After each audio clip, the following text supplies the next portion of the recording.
A human janitor raised deaf alien twins. Then the alien queen arrived and everything changed in the cold metal belly of Sector 7 space station. Linda pushed her mop down yet another endless corridor, her boots scuffed against grime that never quite came off no matter how hard she scrubbed. She liked the quiet, the hum of air recyclers, the distant thrum of engines. It reminded her of Earth storms back home. Soft and constant, Linda was small for a human with frizzy brown hair tied back in a messy bun and eyes that had seen too many lonely shifts. She did not talk much to others and others did not talk much to her, which suited her just fine. She had her routine, her small room near the waste reclamation bay, and her thermos of bitter coffee that never stayed hot long enough. One night during her usual rounds, she heard a strange hiss, not mechanical but wet like steam escaping flesh. She followed the sound past storage bays and broken drones until she reached Bay 12, a cargo. Pod lay split open coolant pooling on the floor and inside two small figures huddled together. Their skin pale blue, almost translucent. Their large eyes shut tight. Their hands locked around each other. They made no sound at all. Linda crouched slowly, heart pounding. She knew alien species often used sound to communicate. But these two gave off nothing. Not a cry, not a breath, just stillness. She reached out and gently touched one small shoulder. The child flinched, but did not wake. Their neck pulsed, faintly a dim green like a dying firefly. She should have called security. Protocol said any unregistered life form must be reported, but something in her chest ached. She remembered being 6 years old, lost in a refugee camp. No one coming for her. No one noticing her tears. She scooped the twins into her arms, wrapped them in her thermal coat and carried them back to her quarters. Her room was barely bigger than a closet, but it had a cot, a heater, and a shelf of salvaged trinkets. She laid the twins on her bed and checked them over. No wounds, no fever, just exhaustion and silence. She mixed nutrient paste with warm water and offered it with a spoon. The smaller one opened her eyes. First, huge black pupils ringed with silver. She did not speak but watched Linda with quiet intensity. The other stirred soon after, blinking slowly. Linda pointed to herself. Linda. She signed the basic human gesture she used with maintenance bots, then pointed to the first twin. The girl tilted her head, then touched her own chest and pulsed a soft yellow from her neck. Linda did not understand but smiled anyway. Days turned into weeks. Linda kept the twins hidden, feeding them from her rations, teaching them signs for eat, sleep, water safe.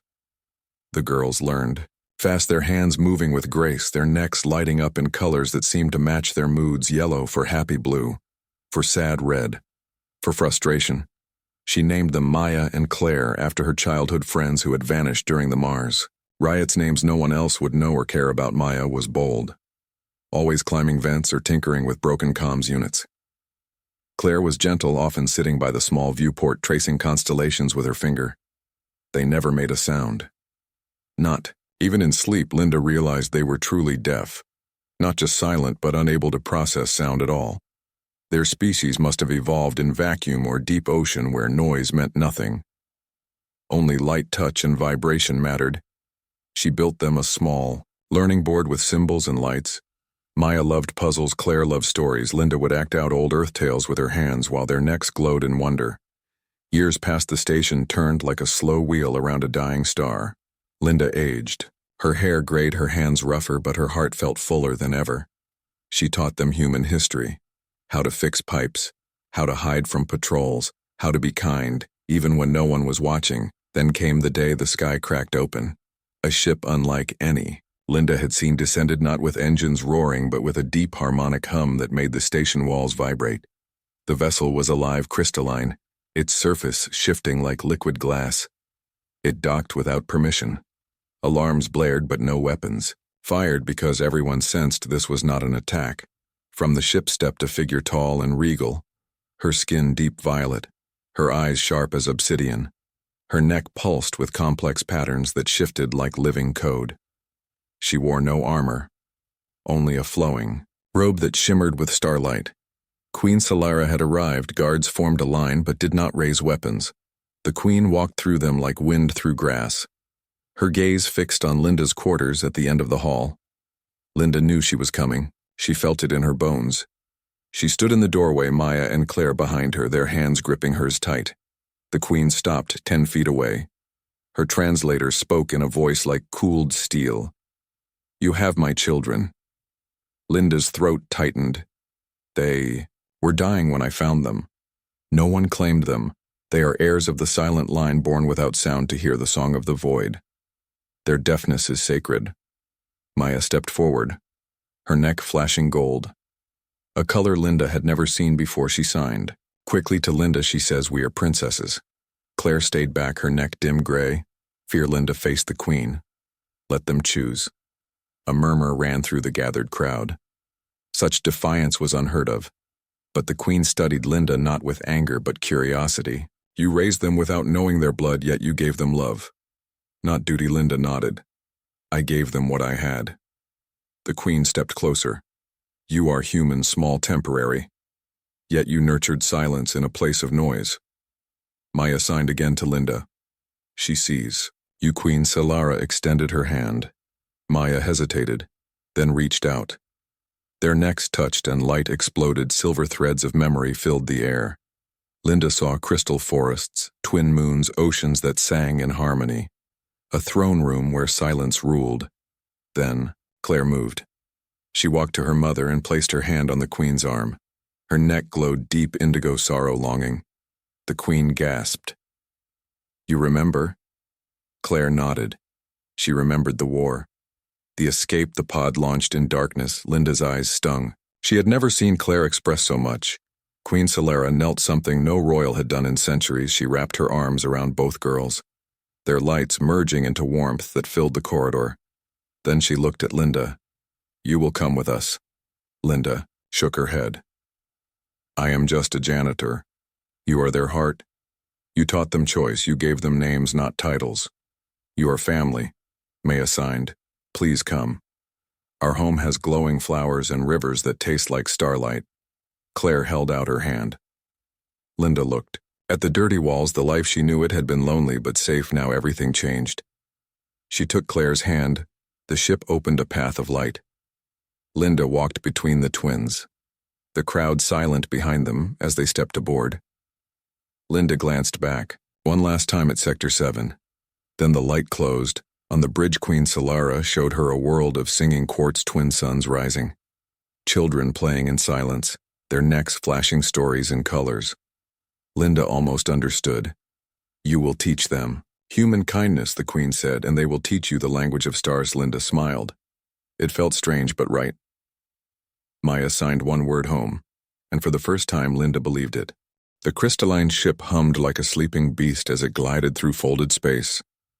Linda stood at the observation membrane, watching stars blur into streaks of silver.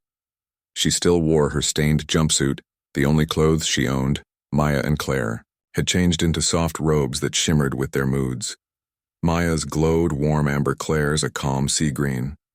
They stood beside Linda, not speaking, not kneading, to their hands resting lightly on her. Queen Solara approached barefoot, her steps soundless on the living floor. She carried no crown, but her presence filled the chamber like gravity. "You are tired." She signed with elegant hands. Linda had learned the basic gestures from watching the twins. "You may rest in the guest spire." Linda shook her head. "I want to stay with them." The Queen nodded as if she expected this answer very well. "But you must eat and bathe. Our customs are not harsh, but they are different. Silence is law in the royal wing. No voices, no machines that chatter, only thought, light, and touch." Linda understood. She had lived in silence for years with the twins. It was not strange to her. It was home. They followed the Queen through corridors that breathed, walls pulsing gently with internal light, vines of bioluminescent moss curled along the ceiling, casting soft blue shadows. Doors opened.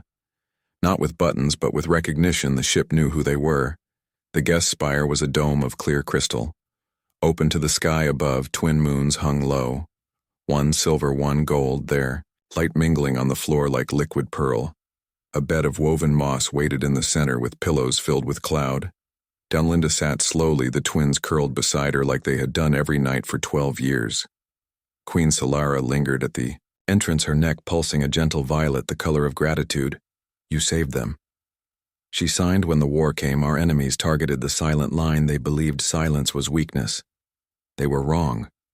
You proved it. Linda looked at the sleeping faces of Maya and Claire, their chests rising softly, their necks dimming to a peaceful gray. I did not save them. They saved me. The Queen bowed slightly, then vanished into the corridor, leaving them in moonlight. Morning came not with an alarm, but with the ship itself brightening its inner glow. Linda woke to Maya tugging her sleeve, Claire already standing by the membrane pointing outward. Below them stretched a world of impossible beauty. Mountains of singing quartz rose into the sky, their peaks chiming. In harmonic resonance with the wind, rivers of liquid light flowed through valleys where trees bloomed with petals that opened and closed like breathing lungs. In the distance, a city of spiraling towers pulsed with soft internal light. No smoke, no noise, no chaos, just order, peace, and silence. That is Eloria. The Queen's voice came through a small orb that floated beside them. Our home. Linda stepped onto the balcony. Air cool and sweet filled her lungs. It smelled of rain and something floral, like jasmine but sharper. They descended in a lift made of solidified light. Queen Solera met them at the base. Her court gathered in a wide circle, all tall, slender, their skin shades of blue, violet, and silver, their necks glowing in subtle patterns. Of respect, no one spoke, no one bowed. They simply watched as Linda walked forward. Maya and Claire on either side. The Queen led them to the Garden of Memory, a place where history was not written, but grown vines held imprints of past events when touched. They showed scenes in light. Linda watched as a vine showed the twins as infants placed in the escape pod by a dying nurse, their mother watching from a distance, tears like liquid stars on her cheeks. Claire reached out and touched the vine. Her neck flared indigo. She remembered more than Linda knew. That night during dinner in the royal hall, Linda sat at a low table on cushions. Food appeared not from kitchens, but from living pods that opened to reveal fruits that tasted like honey and mint, bread that melted on the tongue, water that sparkled with tiny lights. The Queen signed as they ate. The council wishes to meet you. They do not understand how a human raised heirs of the void. Line. Linda signed back with clumsy hands. I did not raise heirs, I raised children. The Queen's eyes softened. You see them as people, not symbols. That is why you were chosen, even if you did not know it. Chosen, yes. The escape pod was not random. It was guided to Sector 7 because our seers saw a human with quiet hands and a quiet heart who would not fear silence. Linda felt a chill, not fear, but awe. So you knew. Not all, but enough. After dinner, Maya pulled Linda to the edge of the city where a bridge of light stretched over a canyon filled with floating stones, each stone humming a different note. Maya jumped onto one and laughed, her neck flashing gold. She had never laughed before. Not with sound, but with light and motion. Claire stayed on the bridge watching the stars, her hand finding Linda's. Again days passed. Linda learned the rhythms of Eloria. She walked with the twins through markets where goods were exchanged with light pulses. Not words, she helped tend the memory vines. She even taught a group of young aliens simple human signs. They loved the gesture for friend. Two hands clasped together, but not all welcomed Heron evening. As she returned from the gardens, 3 royal guards blocked her path, their necks pulsing cold red, the color of warning. One stepped forward and signed, You do not belong here. You are temporary flesh. You will age and rot while they live for centuries. Linda did not flinch. She signed back, I know my time is short. That is why I will spend it. Well, the guard sneered and reached for her arm. But before he could touch her, Maya appeared from a side path, her neck blazing white hot. A warning color. The guard froze. Claire stood behind her arms, crossed her neck, darkening to storm. Gray. The guards backed away, but their message remained. Linda told no one, not even the Queen. She did not want to cause trouble. But that night she lay awake thinking of her wrinkled hands, her thinning hair, the day she would no longer be able to keep up. Queen Solara found her on the balcony the next morning. You carry. Wait, she signed. Linda hesitated, then signed the guards. Say, I will not last. The Queen's expression hardened. They speak from fear, not truth. You have already lasted longer than most in their eyes. You gave our heirs something we could not love. Without expectation, Linda looked down. The Queen touched her shoulder. Listen to me. Human time is short, but impact is not you. Planted seeds in silence, and now they bloom in light. That does not fade. Tears welled in Linda's eyes. She blinked them away. That afternoon the council summoned her not in a throne room, but in the Chamber of Echoes, a circular space where every gesture cast a light shadow on the walls, showing intent.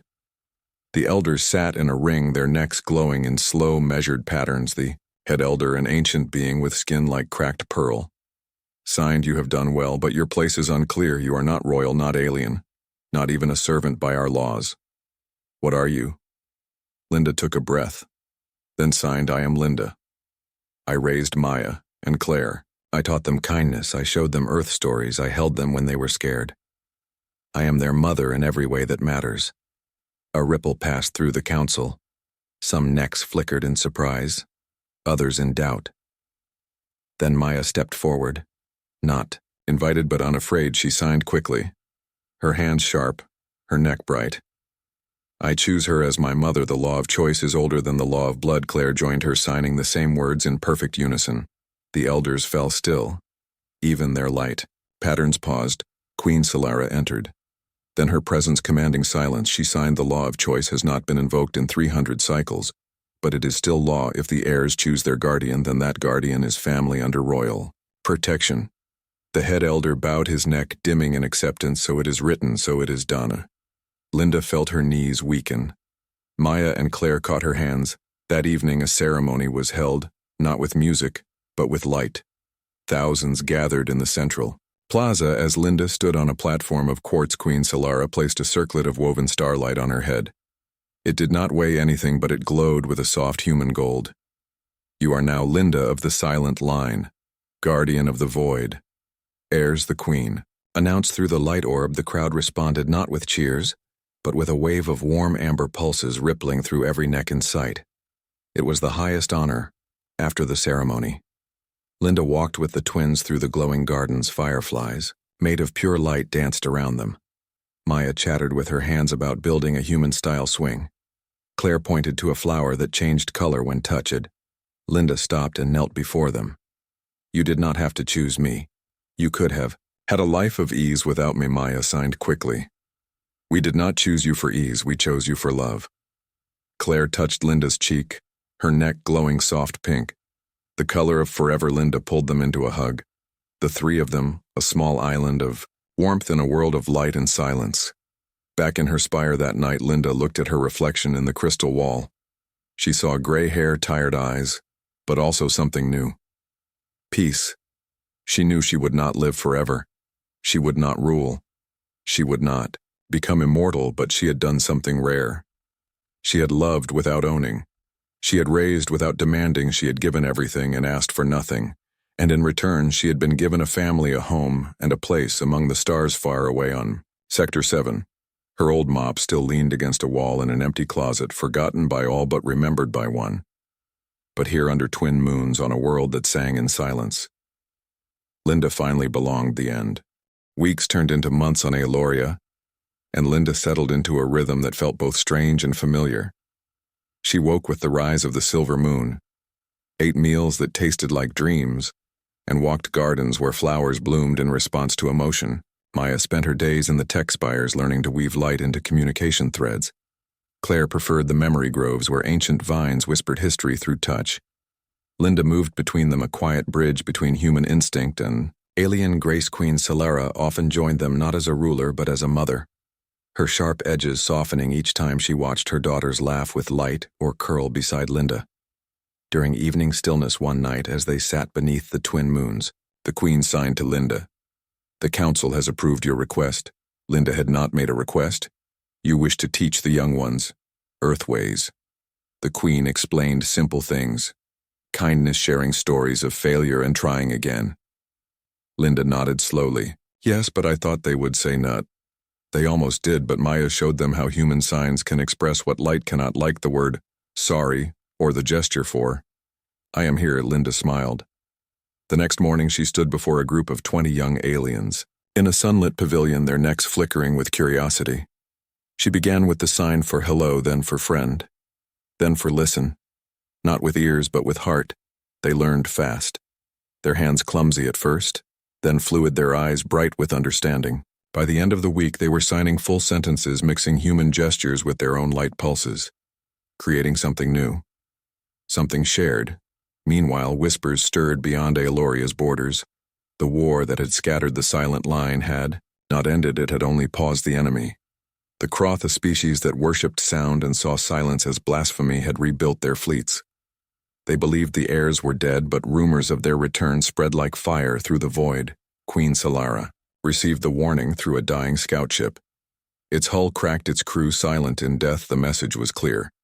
The Croth were coming, and they would burn Aeloria to ash to erase the silent line forever. The Queen called Linda to the war chamber, not to fight but to understand. We do not kill. She signed our way as defense, not destruction. We shield, we hide, we endure. But the Croth will not stop, Linda signed back. They see silence as weakness. They see it as emptiness. They do not know it is full. Linda thought of Sector 7, the noise, the chaos, the way people shouted to be heard yet said nothing that mattered. She signed, what if we show them that silence speaks louder than noise? The Queen tilted her head. How Linda had an idea born from human history, from protests, from moments when people stood together without saying a word and changed the world. Prepare your people. She signed, not for battle, for witness. The Queen understood. Days before the Croth fleet arrived, Aeloria transformed. Not with weapons, but with light. Every citizen gathered in the central plain. No ships, no shields, just thousands standing in perfect silence, their necks darkened to neutral gray. No color, no message, just presence. Linda stood with Maya and Claire at the front, Queen Solara beside them, the royal family united. The Croth ships descended like black teeth, tearing the sky, engines roaring, weapons humming. They expected resistance, screams, chaos. Instead, they found stillness. Their commander, a massive brute, with sound amplifiers grafted to his skull, stepped onto the plane, his voice booming through a machine. You hide in silence because you have nothing to say. Linda stepped forward alone. The Croth laughed. You are human meat. You do not belong here. He did not speak. She raised her hands and signed slowly. I am Linda. I raise the heirs not as weapons but as children. The commander sneered. Silence is death. No, Linda signed. Death is noise that drowns truth. Then Maya stepped beside her, her neck flashing, a pattern no one had seen before, a blend of human sign and royal light. She signed, our silence is not empty. It holds memory. It holds choice. It holds love. Claire joined them, signing the same words, Queen Solara behind them, her light calm, unwavering. Croth commander hesitated, his amplifiers crackling. Then he barked an order. His soldiers raised weapons, but the Aelorians did not move. They did not flinch. They simply stood there, silence growing heavier, thicker, until it pressed against the Croth, like a wall. Then something unexpected happened. One Croth soldier lowered his weapon, his neck flickering faintly. He had never seen such stillness. It unsettled him more than any army. Another followed, then another. The commander roared, but his voice sounded small against the vast quiet. Linda signed one last thing to him. You fear silence because you have never listened to yourself. The commander stared at her, then at the sea of calm faces, then at his own trembling hands. He turned and walked back to his ship without another word. His fleet lifted off and vanished into the dark. Peace returned, not through force but through presence. In the days that followed, the Croth did not attack again. Instead, faint pulses began arriving from their border worlds, not hostile but curious questions in broken light, asking what silence felt like. Queen Solara opened the memory groves to outsiders. Linda taught human signs to Croth children who had only known noise. They learned to sit quietly, to watch stars, to hold hands without speaking. It was the beginning of something fragile but real, back in the royal spire. Linda sat with the twins under the twin moons. Maya was designing a new language, one that blended sign, light, and touch. Claire was writing a story about a human janitor who found two lost stars and gave them a home. You will write it down, Linda asked. Claire nodded and signed it. Will be the first book in the new library. The one for all species. Linda felt a familiar ache, not of sadness but of time passing. Her hair was grayer. Her step slower, but her heart was full. Queen Solera entered holding a small box made of starwood. She placed it in Linda's hands. Inside was a pendant shaped like a spiral. It glowed with a soft, human gold. "This is the heart of Aeloria. She signed it holds a piece of our world, and now it holds a piece of you. Wear it, and you will always be part of us, even when your body rests." Linda touched the pendant, tears in her eyes. "Thank you." That night, she dreamed of earth of rain on rooftops, of her sisters laughing in a field long gone. But when she woke, she was not sad. She was home. Years later, when Linda's body finally grew too tired to walk, Maya and Claire carried her to the highest spire, where the twin moons kissed the horizon. She lay on a bed of singing moss, her hands in theirs, her eyes on the stars. "You gave us everything," Maya signed. "You gave us a voice without sound." Claire added. Linda smiled weakly and signed one last word. "Love her." Neck pulsed a final golden light, then faded. The city fell silent, not in grief but in honor. Every neck dimmed to gray. Then slowly, one by one, they began to glow, not in sorrow but in memory. Gold rippling across the city like a wave of Stars Queen. Solara held Linda's hand until it grew cold. Then she placed the starwood pendant on her chest. From that day, the story of Linda the human janitor was taught to every child on Aeloria, not as myth, but as truth. A reminder that the smallest hands can hold the greatest light. Maya became a bridge builder between species. Claire, a keeper of stories, and Queen Solera, ruled with a gentler heart, knowing that family is not born, it is chosen, and far above in the endless sky, Linda's name pulsed, in the stars, not in sound but in silence where it belonged. The end. Long after Linda's body returned to the singing soil of Aeloria, her presence lingered not as a ghost, but as a rhythm in the way the twins moved through the world. Maya walked with Linda's steady step. Claire spoke with Linda's quiet hands. Their necks still pulsed gold when they remembered her laugh. Even though she never made a sound, Queen Solara kept Linda's old jumpsuit folded in a crystal chest beside the starwood pendant. It sat in the royal spire, not as a relic, but as a reminder that greatness wears no crown. It scrubs floors, it carries the lost it loves without reward. Seasons passed, marked not by years but by the blooming of the twin heart flower, which only opened when touched by someone who had known true sacrifice. On the day Linda died, the entire valley had burst into gold bloom, and every year since, Maya and Claire returned to that spot to place a single human sign in the air. The one for thank you. But peace is never still. Deep in the outer rim where light grew thin and stars slept, a new threat stirred not the Croth who now traded stories instead of weapons, but something older, something that fed on silence itself. The Void Weavers. They were not beings of flesh but ripples in the dark gaps between stars. They consumed quiet. They unraveled memory. They turned silence into emptiness, and they had sensed the power of Aeloria's calm like a beacon in the noise of the universe. First, the memory vines began to fade, their light dimming, their stories dissolving into static. Then the rivers of liquid light ran dull, their song gone. Then the children stopped glowing, their necks flat gray. Not by choice, but by drain. Queen Solera called the council. But even their ancient wisdom offered no answer. The Void Weavers could not be fought with light or sound. They existed in the absence of both. Maya worked day and night in the tech spires trying to weave shields of harmonic resonance, but every barrier collapsed into nothing. Claire combed the oldest memory vines, searching for forgotten defenses, but the past itself was being eaten.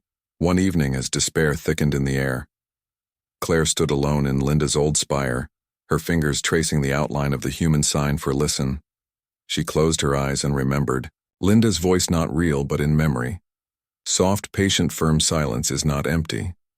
It is full. Then it came to her, the void. Weavers fed on silence because they believed it was hollow. But Linda had taught them otherwise. Silence was not lack. It was space. Space for thought, for feeling, for connection. Claire ran to Maya and signed quickly. "We are fighting it wrong. We should not shield the silence. We should fill it." Maya understood at once. They went to Queen Solera and signed their plan. It was risky. It required every citizen of Aeloria to do something they had never done before. not just stand in silence but share their innermost memories, their fears, their joys, their love all at once, through light and touch, creating a silence so rich, so full, that the Void Weavers would have nothing to consume. The Queen agreed, and the night the darkness reached the edge of the city. Every Aelorian gathered not in the central plain but in circles, small and large, hands linked, necks dimmed, not in fear but in preparation. Maya stood with the tech weavers weaving a net of living light above the city. Claire walked among the people, teaching them to pulse, not just colors, but feelings. The deep blue of grief, the warm red of courage, the soft pink of hope. Queen Solara stood at the heart of it all, her light steady. Then the void came. It rolled over the mountains like smoke without weight. It swallowed the singing quartz. The chiming peaks fell silent. The twin moons dimmed, but the people did not panic. They closed their eyes and remembered. A child remembered her first bloom. A mother remembered holding her newborn. A farmer remembered the taste of rain on new crops. A warrior remembered laying down his weapon for the first time. And they sent those memories out not as noise but as pure silent light. The Void Weavers touched the edge of the city and recoiled. This silence was not empty. It was alive. They tried to feed but found no void. Only warmth. Only connection. Only love. The more they pressed, the brighter. The city glowed until the darkness began to fray at the edges, unraveling not by force but by fullness. In the center of it all, Claire raised her hands and signed the story of Linda, not in words, but in light. The human who found two lost stars and gave them a home, who taught them that silence could hold a universe. The memory surged through every neck in Aeloria, gold rippling outward like a heartbeat. The Void Weavers shattered, not with a scream, but with a sigh, dissolving back into the spaces between stars where they belonged. Peace returned, deeper, this time stronger. In the aftermath, the Aelorians did not celebrate with noise. They gathered in the memory groves and planted new vines using soil mixed with Linda's ashes. Each vine bore leaves that shimmered gold when touched. Maya and Claire stood before the council, not as heirs but as teachers. They proposed a new path, not isolation but sharing their way of silence with the galaxy. Not as doctrine, but as invitation. Queen Solara approved. Soon ships from 12 worlds arrived, not to conquer but to learn. Croth elders sat beside human traders, beside insectoid scholars, all learning to sit quietly, to listen with their skin, their hearts. Their light. Linda's signs became universal. The gesture for friend, the sign for I am here, the motion for you matter. Maya built the first interspecies school on the edge of the Singing Valley, where children of all kinds learned to communicate without sound. Claire wrote the Great Silent Library, a living archive where stories were stored not in text but in shared feeling. Accessed through touch. Queen Solara watched it all with quiet pride. Her daughters had not just preserved their heritage. They had expanded it. One evening, as the twin moons rose, she walked to Linda's memorial spire. Maya and Claire already there, their hands resting on the crystal chest. You would be proud, she signed to the empty air. Maya added, she started this. Claire finished, and we will carry it forward. The wind moved through the golden vines, and for a moment the air hummed with a sound like a human sigh. Soft, gentle, gone. Years later, when Maya stood before the first graduating class of the silent school, she did not speak. She simply raised her hands and signed. One word: listen. And every student from every world raised their hands in return. Claire's library grew until it spanned 3 continents, its roots connecting to memory vines on other planets, stories flowing like rivers across species. Queen Solara eventually stepped down, not to die but to walk the gardens as a simple keeper of blooms. She spent her days tending the twin heart flowers, teaching young ones how to hold silence like a gift. And though Linda's name faded from official records, it lived in every quiet moment, in every shared glance, in every hand that reached out without needing to speak. The galaxy had learned what one human janitor knew all along, that the deepest truths are not shouted, they are held in the space between. Heartbeats in the stillness after a breath, in the quiet courage of those who care. When no one else will, and on Aeloria under twin moons, the golden vines still bloom every year. Their leaves warm to the touch, whispering a single human word in silence. Forever the end. Many cycles after the Void Weavers faded into myth, a new generation walked the singing valleys of Aeloria. Children who had never known war, who learned human signs before they could pulse their first light patterns. They played near the golden, vines that still bloomed each year, though no one remembered exactly why. Only that it was sacred, that it honored someone small and quiet who changed everything, Maya. Now older, her light, steady and wise, led the interspecies school from a spire woven. With living crystal she taught not just communication, but empathy. How to sit with another's pain without fixing it. How to share joy without taking credit. She often told the story of a human who scrubbed floors and carried 2 blue children in her arms, not because she had to, but because no one else would. Claire rarely left the great silent library anymore. Her hands spent more time touching memory vines than signing to others. She had become the keeper of the first story, the one about Linda, the janitor who saw people, not titles, who gave love without asking for return. The vines under her care glowed gold when her fingers passed over them, as if Linda's spirit still walked among the roots. Queen Solara had long stepped back from rule, but her presence remained like moonlight, soft but constant. She lived in a small grove near the twin heart flowers, tending them with hands that once commanded fleets. Now content to cradle petals that opened only in stillness, peace had settled deep into Aeloria's bones, but the galaxy beyond still turned with noise and hunger. One day a small ship landed, not with fanfare but with hesitation. Its hull scarred, its lights flickering. It carried refugees not from war but from silence itself. They were Aelorian descendants from a lost colony ship launched centuries ago. During the first Kroth attacks, they had survived on a frozen moon, orbiting a dead star, cut off from the light network. Their necks had grown dim, not from choice but from isolation. They had forgotten how to glow. They spoke with broken sounds learned from old machines. They were silent, not by design but by loss. They came seeking the source of the golden pulse they felt in their dreams. Maya met them at the landing. Field, their eyes wide, fearful, she did not greet them with light. She knelt and signed slowly in basic human gesture. Welcome, the eldest refugee. A woman with faded blue skin and tired eyes stared, then slowly raised her own trembling hand and mimicked. The sign. Tears filled Maya's eyes. They were brought to the heart of the city, not as outsiders but as family queen. Solara greeted them not with royal light but with a simple hand on the shoulder, the way Linda used to. Though Claire met them in the library, she did not speak. She simply led them to a memory vine, one that held Linda's story.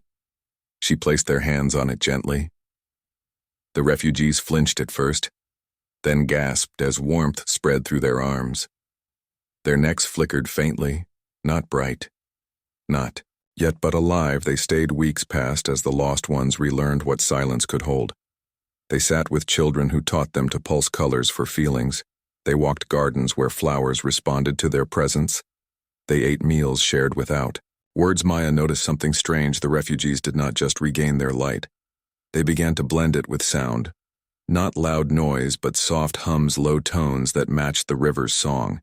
It was a new form of expression, born from absence and return. She brought this to Claire, who touched the newest memory vine and watched it record the fusion of light and gentle sound.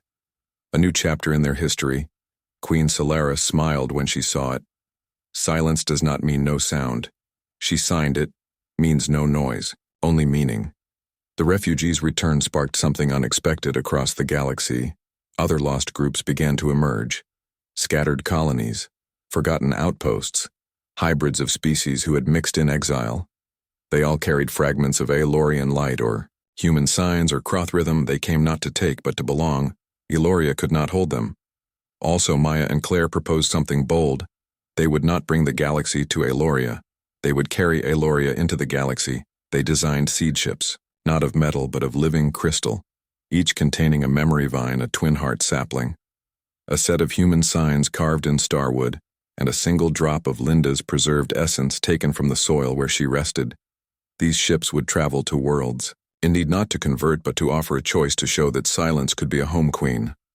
Solara blessed the first launch. On the day of departure, the entire city gathered not in the central plain but along the river of light, thousands standing in quiet unity. The refugees stood at the front, their necks now glowing soft amber, their hands raised in the human sign for thank you. Maya boarded the lead ship, not as a princess but as a gardener. Claire stayed behind to tend the roots, but her light pulsed in sync with her sisters as the ship rose. It left Not with a roar, but with a hum that matched the twin moons years past. Reports came back slowly through light pulses carried by passing traders. On a desert world the seed ship had taken. Root in an oasis, the memory vine now taught children to sit quietly during sandstorms, and a gas giant's moon-floating gardens bloomed where refugees from 3 species shared meals in silence. On a war-torn planet once ruled by noise, a group of rebels had laid down their weapons after touching the twin heart sapling and feeling for the first time what peace tasted like. Each success was small, but each was real back on Eloria. Claire walked the library one evening, her steps slower now, her hair streaked with silver light. She stopped before the oldest vine, the one that held Linda's story. She placed her hand on it and felt a familiar warmth. She signed to the empty air. "You would be proud." The vine pulsed gold in answer. Queen Solara found her there. They sat together watching the twin moons rise, no words needed. Maya returned once every few cycles, her ship always carrying new stories. She would sit with Claire and their mother beneath the golden vines and share what she had. Seen a human child on a mining station signing friend to an alien worker. A Kroth elder teaching young ones to listen before speaking, a hybrid species creating art that blended light, sound, and touch. The galaxy was learning to be quiet together. One cycle, Maya brought a small girl with her skin pale, blue eyes wide like Claire's. As a child, she was the firstborn on a seed world, her neck already flickering with instinctive light. "This is Lena." She signed, named for the one who started it all.